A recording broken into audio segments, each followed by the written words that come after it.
বাঙালির ১২ মাসে ১৩ পার্বণ।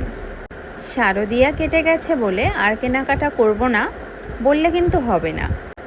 সামনে আসছে দীপাবলি, আমরা তো কিনবই, তাও আবার স্মার্ট বাজারে যেয়ে। স্মার্ট বাজারে কিন্তু ভালো কালেকশন কম বাজেটের মধ্যে হয়ে যায়। হ্যাঁ ঠিকই, আপনাদের সেই ভালোবাসায় আবারও শারদিয়ার gorgeous glazy shining hit collection Fendi sari আবারও রিস্টক করলাম।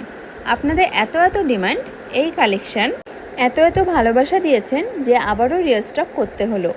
দুর্গাপুজোয় যারা পাননি, এখন কিন্তু অনেক স্টক আছে, অনেক কালার ভ্যারাইটিস আছে, আপনারা কিন্তু এখন পাবেন। আগে যে দামে আপনি কিনেছেন তার থেকেও কিন্তু দামটা একটু কমেছে, তাই দেরি করবেন না, শীঘ্রই আসবেন আমাদের শপে। পুজোর মণ্ডপের মধ্যে অন্যের থেকে একটু আলাদা নিজেকে শাইনিং বানাতে আজই আসুন আমাদের স্মার্ট বাজারে, শায়েস্তানগর। Thank you.